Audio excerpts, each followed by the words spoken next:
नमस्ते dear friends. आप सभी को मेरा बहुत बहुत नमस्कार है और सभी का आपके अपने चैनल इंद्र योग पर बहुत बहुत स्वागत है। तो आप सभी जो हम ये विधियां कर रहे हैं उनकी प्रैक्टिस आपने कर ही ली होगी। पहले हमने 4 विधियां बताई थी मैनिफेस्ट करने के लिए कि जो हम प्रेयर करते हैं उनका हमको कैसे हमें जवाब मिल सकता है। जो भी हम ईश्वर से प्रेयर करते हैं कि हमको ये मिल जाए या कुछ भी जो आपकी डिजायर्स होती हैं सपनों को कैसे साकार करें। तो हम अब नेक्स्ट विधि जो है वो करने जा रहे हैं। जो हमारा नेक्स्ट मेथड है द थैंक यू टेक्निक, यानी कि धन्यवाद। धन्यवाद का तरीका, धन्यवाद करके हम अपनी जो इच्छाएं हैं उन्हें हम कैसे कंप्लीट कर सकते हैं।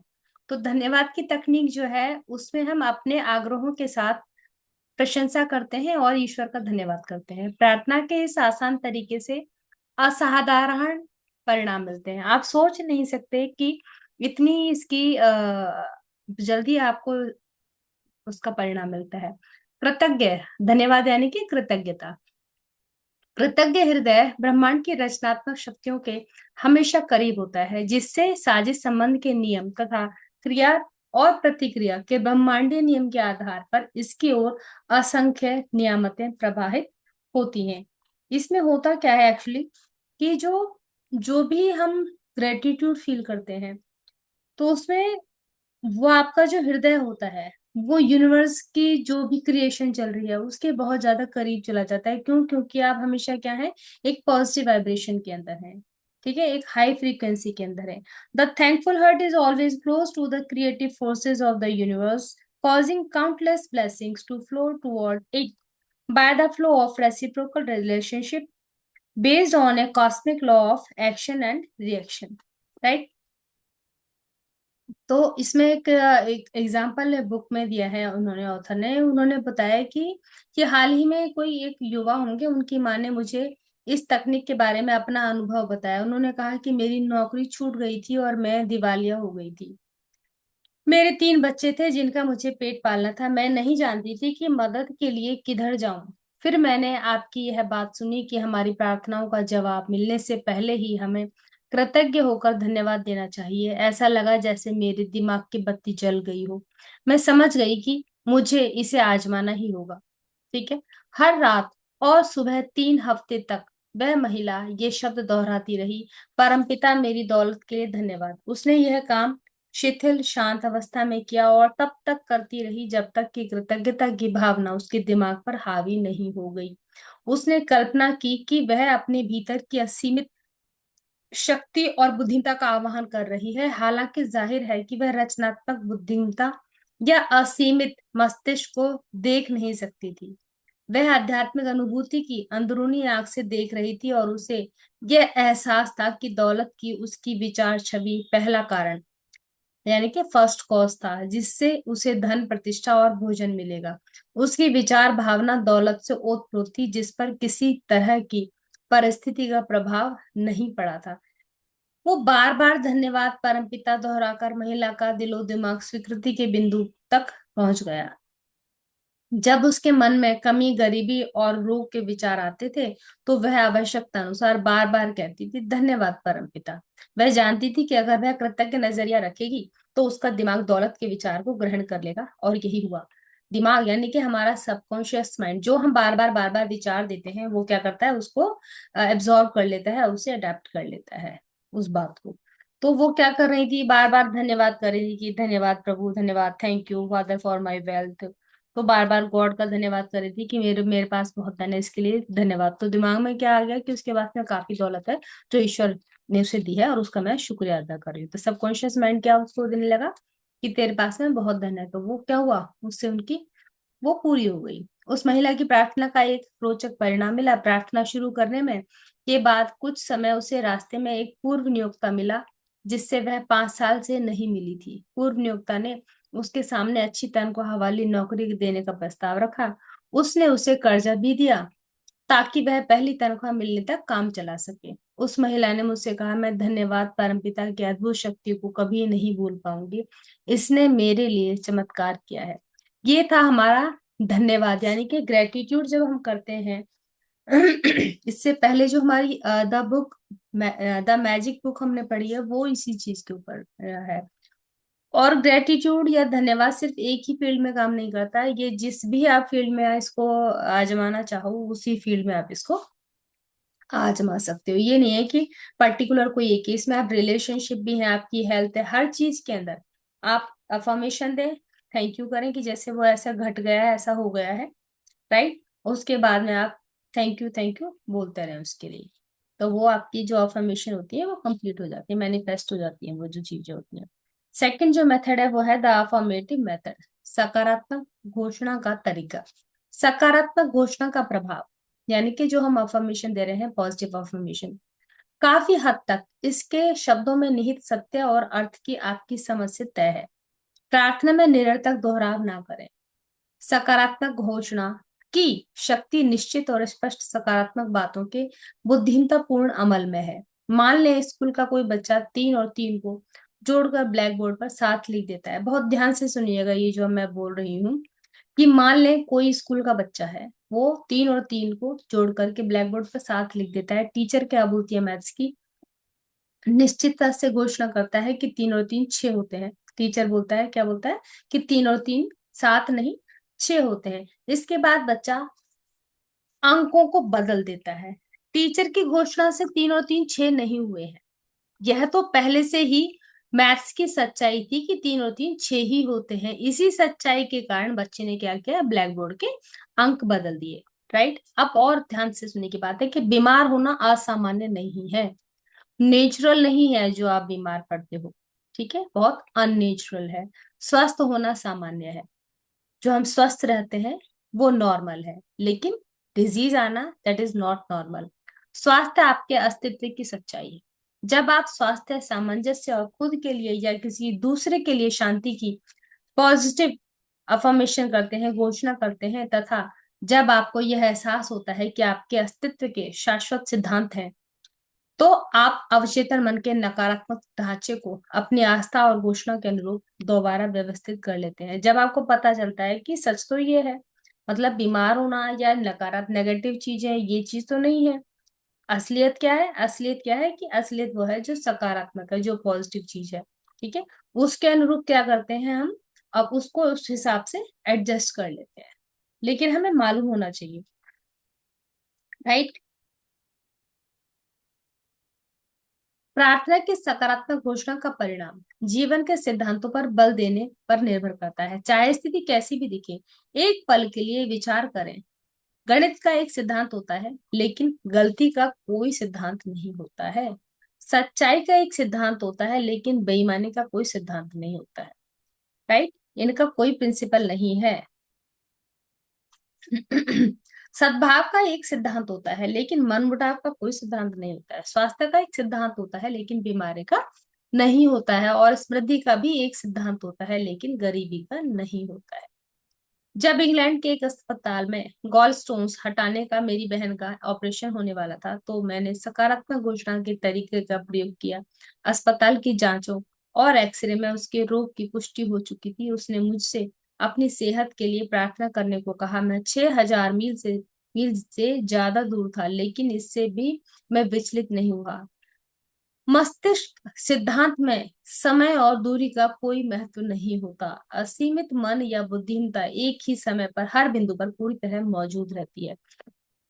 जो हमारा ब्रेन होता है उसके लिए टाइम और दूरी का कोई इंपॉर्टेंस नहीं है, राइट। कोई कितनी भी दूर बैठा है, आपका जो माइंड है वो उसको वैसे ही विजुअलाइज कर लेगा, वैसे ही उस चीज को वहां मौजूद हो जाएगा, राइट। दिन में कई बार मैंने अपनी बहन के रोगों के लक्षणों और उसके शारीरिक व्यक्तित्व के विचार को दूर किया। शांति और विश्वास से मैंने इस बात की सकारात्मक घोषणा की कि उस बहुत, ये जो प्रार्थना है बहुत ही खूबसूरत प्रार्थना है। उन्होंने क्या कहा कि मैं ये जो प्रार्थना है वो अपनी बहन कैथरीन के लिए कर रहा हूँ। वह आराम और चैन से है, संतुलित और पूरी तरह शांत है। बहुत शांत होकर के उनके लिए बोल रहे हैं। अवचेतन मन की जिस उपचार बुद्धि से ने उनके शरीर को बनाया है, वह अब उसके अस्तित्व की हर कोशिका, स्नायु, ऊतक, मांसपेशी और अस्थि को बदल रही है। ऊतक क्या होते हैं, टिश्यूज। अस्थि यानी कि हड्डी, कि जिस भी शक्ति ने उसको बनाया है, ठीक है, उसकी हर कोशिका जो उसके बॉडी के अंदर है, हर एक सेल, हर एक उसका नर्व, सब कुछ क्या हो रही है, अच्छे से बदल रही है। यह बदलाव उसके सबकॉन्शियस माइंड में समाहित सभी अंगों के आदर्श ब्लूप्रिंट के अनुरूप हो रहा है। मतलब उसके अच्छे के लिए हो रहा है, जैसा सबकॉन्शियस माइंड में निहित है। शांति और खामोशी से उसके अवचेतन मन के सभी विकृत विचार तंत्र हट रहे हैं और घुल रहे हैं। जो भी उसके अंदर डिफॉर्म विचार हैं, जो थॉट उसके लिए अच्छे नहीं है, वो क्या हो रहे हैं, उसके स्नायु तंत्र से, उसकी बॉडी से, वो सब क्या हो रहे हैं, हट रहे हैं और डिसॉल्व हो रहे हैं। राइट। उसके अस्तित्व के हर अणु में जीवन सिद्धांत की जीवंतता, पूर्णता और सुंदरता प्रकट हो रही है। वह अब उन उपचारक तरंगों को ग्रहण कर रही है जो उसमें नदी की तरह प्रवाहित हो रही है, तथा उसे पूर्ण स्वास्थ्य, सामंजस्य और शांति दे रहे हैं। सारी विकृतियां और कुरूप छवियां अब उसमें प्रवाहित हो रहे हैं, प्रेम तथा शांति के असीमित समुद्र से धुल रही है। यही हो रहा है। आप ये प्रार्थना, अगर कोई आपका बीमार है, उसके लिए भी बोल सकते हैं। ठीक है। 2 सप्ताह बाद मेरी बहन की एक बार फिर से जांच हुई। आश्चर्यजनक बात यह थी कि इस बार उसके एक्सरे में कोई गड़बड़ नहीं निकली। उसके डॉक्टर ने कहा कि उसकी हालत में उल्लेखनीय सुधार हुआ था और अब ऑपरेशन की कोई जरूरत नहीं है। सकारात्मक घोषणा का मतलब यह कहना है कि ऐसा ही है, सो बी इट इज। मतलब जो है वो बाद में हमें बोलना होता है जरूरी, संस्कृत में जैसे हम बोलते हैं तथास्तु। ठीक है। जब आप सारे विपरीत प्रमाणों के बावजूद इस मानसिक नजरिए को सच मानते हैं तो आपको अपनी प्रार्थना का जवाब जरूर मिलेगा। ध्यान दें, आपका विचार नकारात्मक नहीं, सिर्फ सकारात्मक घोषणा करता है। क्योंकि अगर आप किसी चीज से इनकार करते हैं, तब भी आप दरअसल उस चीज की उपस्थिति को स्वीकार तो कर ही रहे हैं। सकारात्मक घोषणा को दोहराना, यह जानना कि आप क्या कर रहे हैं और क्यों कर रहे हैं, मस्तिष्क को चेतना की उस अवस्था की ओर ले जाता है जहां यह आपकी कही हुई बातों को सच मान लेती है। जीवन की सच्चाइयों की तब तक सकारात्मक घोषणा करते रहे जब तक कि आपको संतुष्टिदायक अवचेतन प्रतिक्रिया ना मिल जाए। यहाँ क्या जरूरी है, आपको ये मानना, ये जानना जरूरी है कि आप क्या कह रहे हैं और क्यों कह रहे हैं। ठीक है। आपको वाय पता होना चाहिए कि क्यों कह रहे हैं आप ये बात। राइट। तो ये थी हमारी अफर्मेशन, कि हम पॉजिटिव अफर्मेशन देते हैं और इस तरह से काम हमारा कंप्लीट हो जाता है। आर्गुमेंटेटिव मेथड, थर्ड इसमें अगला मेथड क्या है, तर्कपूर्ण विधि, आर्गुमेंट करना। यह तकनीक इसके नाम के अनुरूप है। ये डॉक्टर फिनिस पार्कहर्स्ट क्विम्बी के अद्भुत कार्य से विकसित हुई है। डॉक्टर क्विम्बी मानसिक और आध्यात्मिक उपचार के क्षेत्र में अग्रणी थे और एक सदी से भी पहले बेलफास्ट मैन में इलाज करते थे। वे दरअसल साइकोसोमेटिक चिकित्सा के जनक और प्रथम मनोविश्लेषक थे।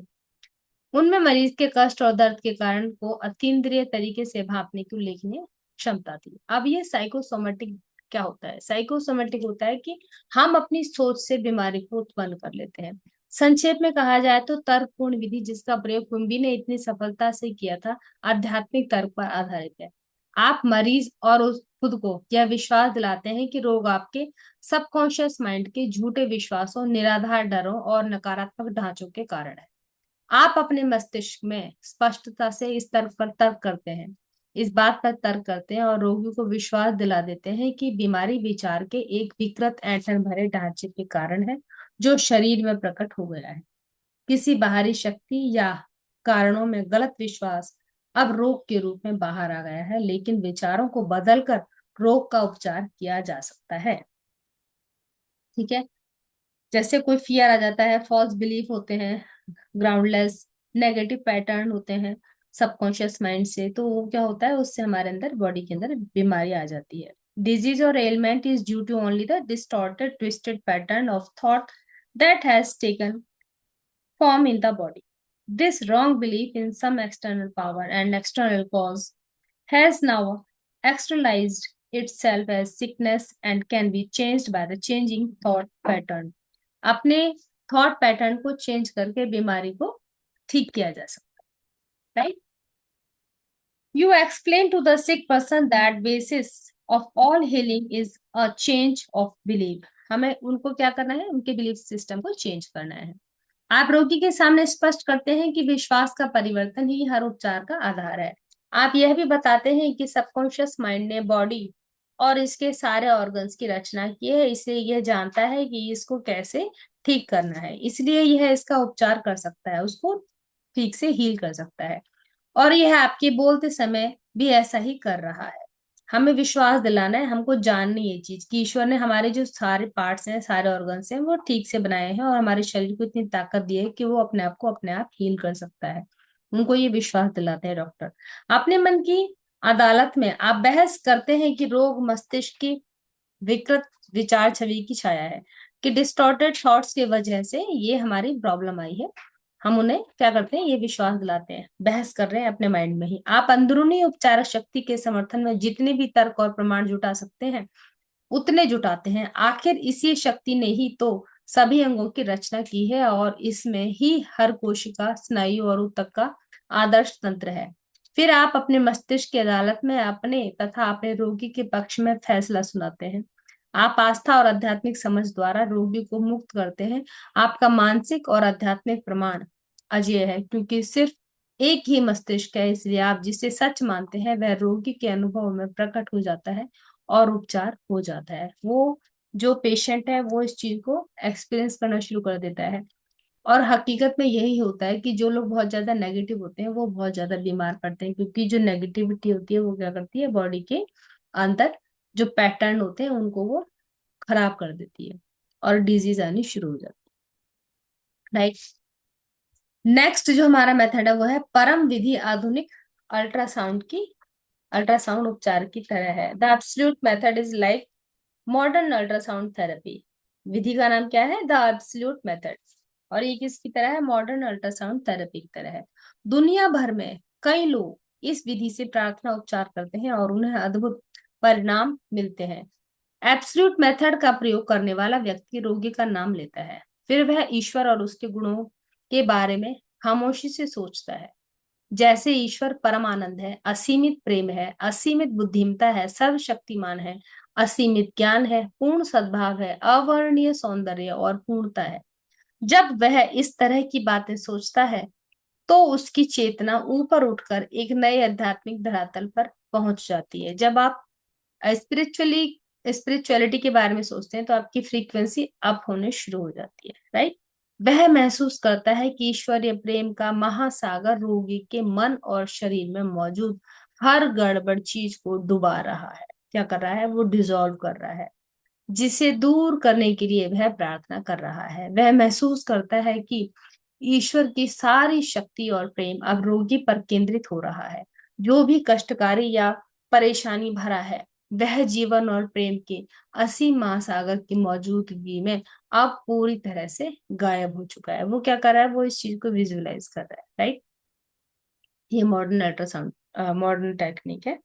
प्रार्थना की परम विधि की तुलना अल्ट्रासाउंड चिकित्सा में वे नवीनतम शोधों से की जा सकती है। लॉस एंजलिस की एक विख्यात डॉक्टर ने मुझे हाल ही में इसके बारे में बताया। यह महिला डॉक्टर अपने काम में जिस विधि का प्रयोग करती है वह हाई फ्रीक्वेंसी की सशक्त स्वर लहरें उत्पन्न करती है। जब इन्हें शरीर के असामान्य ऊतकों वाले हिस्सों पर केंद्रित किया जाता है तो प्रभावित कोशिकाएं अल्ट्रासाउंड के प्रति गूंज व्यक्त करती हैं। ईश्वर के गुणों पर विचार करके हम चेतना में जितना ऊपर उठते हैं, सद्भाव, सेहत और शांति की उतनी ही आध्यात्मिक लहरें उत्पन्न करते हैं। जिन पर ये लहरें केंद्रित है वे उन पर गूंज के रूप में प्रतिक्रिया करते हैं। प्रार्थना की इस तकनीक से कई उल्लेखनीय उपचार हुए हैं। राइट। यहाँ पर मैं आपको बता दूं, जैसे हम लोग जैसे चालीसा होती हैं या स्तुति होती है, हम क्या कर रहे होते हैं वहां पे, हम भगवान को याद कर रहे होते हैं, उनका बखान कर रहे होते हैं, उनका गुणगान कर रहे होते हैं। तब जैसे जैसे हम उनको याद करते हैं, उनका जो भी हम उस टाइम बोल रहे होते हैं, तो उससे क्या होता है, हमारी फ्रीक्वेंसी अप होनी शुरू हो जाती है। फ्रीक्वेंसी अप होती है तो एक आपका लेवल बढ़ जाता है, तो पूरी बॉडी के अंदर वो वाइब्रेशंस आती है। तो अब जिसके बारे में आप सोचोगे, क्योंकि सब कुछ क्या है, वननेस के अंदर है। हम क्या है, हम सब एक विचार है। तो जैसे मान लो मैं किसी के बारे में विचार कर रही हूँ, वो विचार वहां तक पहुंचेगा और उसकी बॉडी के अंदर भी वो फ्रीक्वेंसी अप हो जाएगी। राइट।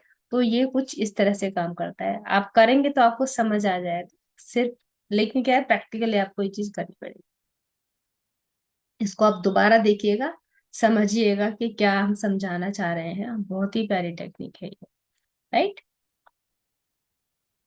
तो अब इसमें एक इन्होंने एग्जाम्पल बताया कि कोई अपंग व्यक्ति था, वो बिल्कुल बेड रिडन था, मतलब बूढ़ी वो थी, बिल्कुल अपाहिज थी वो। तो उनको बीमारी जो थी उसका कारण स्पष्ट था कि भाई वो खड़ी नहीं हो सकती थी, धर्मत में कैद थी, बहुत ज्यादा रिलीजन वगैरह में रहते हैं ना बहुत सारे लोग, तो वो चल नहीं सकती थी।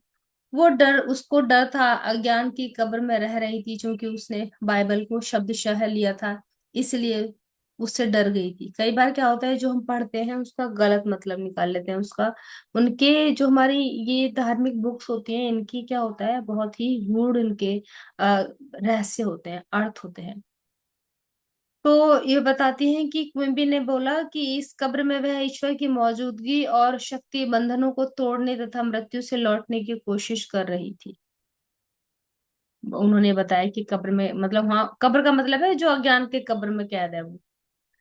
जब महिला ने दूसरे से बाइबल के एक प्रसंग का अर्थ पूछा तो जवाब पत्थर जैसा मिला, उसे समझ नहीं आया। फिर वह जीवन की रोटी की भूख महसूस करने लगी। डॉक्टर किम्बी ने उसके मामले का निदान करते हुए कहा कि उसका दिमाग रोमांच और डर के कारण अवरुद्ध हो गया है, इसलिए वह बाइबल के उस प्रसंग का अर्थ स्पष्ट नहीं समझ पाई है। इससे उसके शरीर में भारी और मंद भाव आ गया, जो लकवे में बदल गया। इस मोड़ पर क्विम्बी ने उससे पूछा कि बाइबल की इन पंक्तियों का क्या मतलब है। थोड़े समय के लिए मैं तुम्हारे साथ हूँ और फिर मैं उस परमपिता के पास चला जाऊंगा जिसने मुझे भेजा है। तुम मुझे खोजोगे लेकिन मैं तुम्हें नहीं मिलूंगा। ये लाइंस वहां लिखी हुई थी। राइट। और जहां मैं हूं वहां तुम आ नहीं सकते। उसने जवाब दिया कि इसका मतलब यह है कि ईसा मसीह स्वर्ग चले गए। क्विम्बी ने उसे इसका वास्तविक अर्थ समझाया। उन्होंने बताया कि उसके साथ थोड़े समय रहने का मतलब उसके लक्षणों, भावनाओं और कारणों का स्पष्टीकरण है। उसे उस महिला की हालत पर करुणा और सहानुभूति होती है, लेकिन वह उस मानसिक अवस्था में नहीं रह सकता।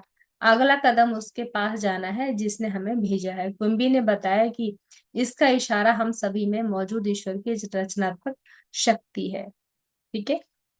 तो वो क्या बोल रहे हैं कि मैं इस कुछ टाइम तक इस अवस्था में रह सकता हूँ, लेकिन अगर कुछ गड़बड़ रहेगा तो कहते हैं कि पूरा टाइम उनके साथ नहीं रह सकते, इस मानसिक अवस्था में मैं नहीं रह सकता। किम्बी ने तत्काल अपने मन की यात्रा की और दैवी संपूर्णता पर मनन किया, यानी ईश्वर की जीवंता, बुद्धिमत्ता, सद्भाव और शक्ति बीमार व्यक्ति में काम कर रही है। उन्होंने महिला से कहा, इसलिए जहां मैं हूँ वहां तुम नहीं आ सकती, क्योंकि तुम अपने संकरे संकुचित विश्वास में रोगग्रस्त मौजूद हो, जबकि मैं स्वस्थ हूँ।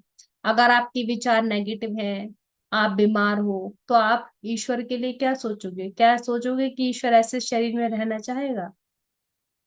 नहीं ना। तो आपको क्या करना है, अपनी मानसिकता को ब्रॉड करना है, विचारों को पॉजिटिव करना है, तब कहीं हम ईश्वर तक पहुंच पाते हैं। राइट। इस प्रार्थना और स्पष्टीकरण का तत्काल परिणाम मिला और उस महिला के दिमाग का काया पलट हो गया। वह बिना बैसाखों के चलने लगी। क्विम्बी ने कहा कि यह उनके सभी उपचारों में से सबसे अनूठा था। वह बिल्कुल गलत थी और उसे सजीव करना या सत्य समझाना मुर्दों को जीवित करने जैसा था। क्विम्बी ने ईसा मसीह के पुनर्जीवन को उस महिला के खुद के स्वास्थ्य पर लागू किया, जिसका उस महिला पर सशक्त प्रभाव पड़ा। क्विम्बी ने यह भी स्पष्ट किया कि उसने जो सच स्वीकार किया था वह ऐसा देवदूत या विचार था जो डर, अज्ञान और अंधविश्वास के पत्थर को लुढ़का देता था। इससे ईश्वर की उपचारक शक्ति मुक्त हुई, जिसने उसे स्वस्थ कर दिया। नेक्स्ट मेथड है आदेश की विधि। आदेश यानी कि किसी को क्या देना, ऑर्डर करना। राइट। ऑर्डर करते हैं किसको, हम अपने सबकॉन्शियस माइंड को। इसको बोलते हैं द डिग्री मेथड। हमारे शब्दों में शक्ति उनके पीछे की भावना और विश्वास के अनुरूप आती है। जब हमें यह एहसास होता है कि हमारे शब्दों के पीछे दुनिया को हमारे पक्ष में चलने वाली शक्ति है, तो हमारा आत्मविश्वास बढ़ जाता है। आप इसमें और ज्यादा शक्ति जोड़ने की कोशिश नहीं करते हैं। इसमें किसी तरह का मानसिक दबाव, बल प्रयोग या मानसिक कुश्ती नहीं होनी चाहिए। मतलब दिमाग के कश्मकश नहीं होनी चाहिए, नॉर्मल, बिल्कुल सहज सरल स्वभाव से। एक युवती ने आदेश विधि यानी कि डिक्री मेथड का इस्तेमाल एक युवक पर किया। जो लगातार उसे फोन करके तंग कर रहा था और डेटिंग पर चलने के लिए दबाव डाल रहा था। उससे छुटकारा पाना युवती को बहुत मुश्किल लग रहा था।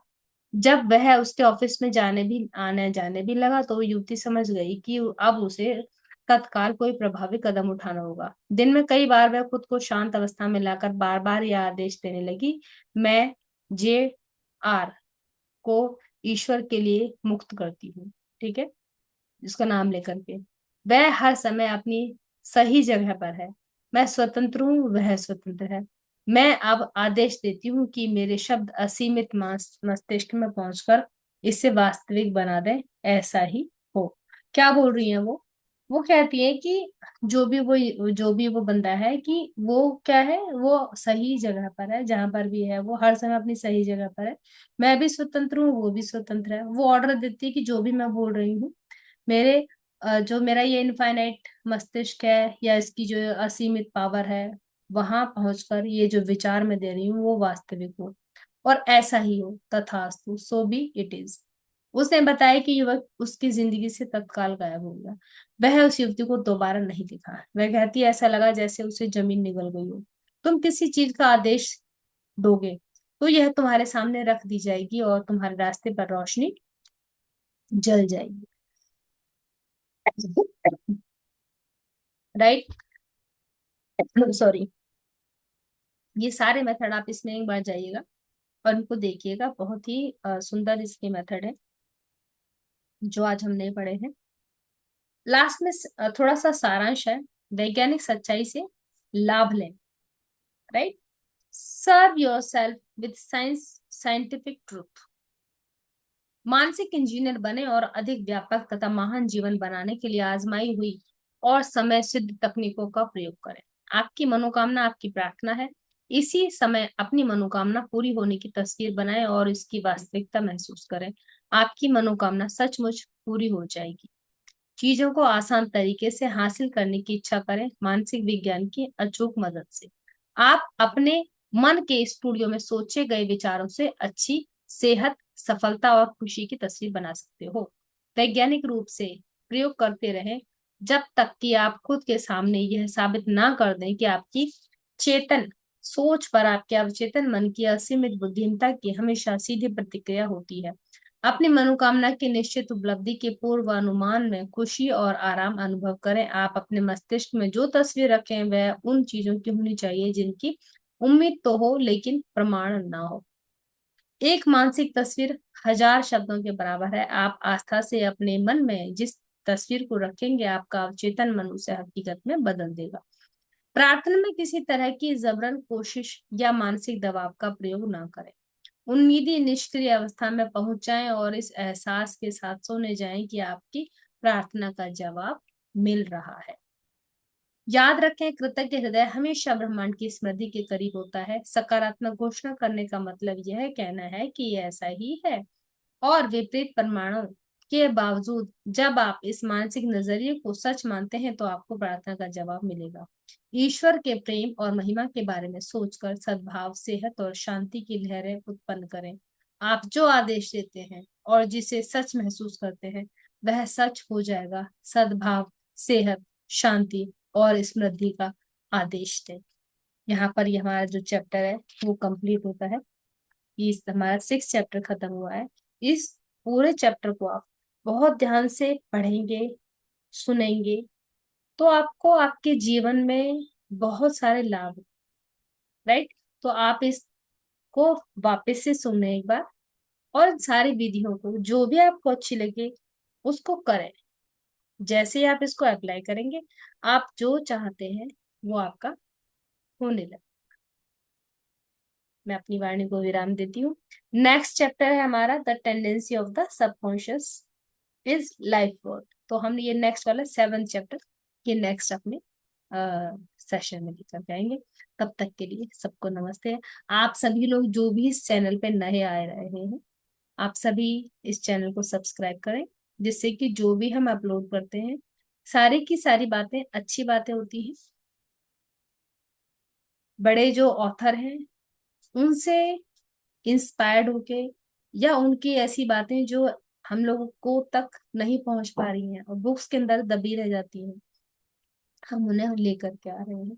तो वो आपके पास सबसे पहले पहुंचेंगे यदि आप सब्सक्राइब करेंगे और बेल आइकन का बटन दबा देंगे। धन्यवाद।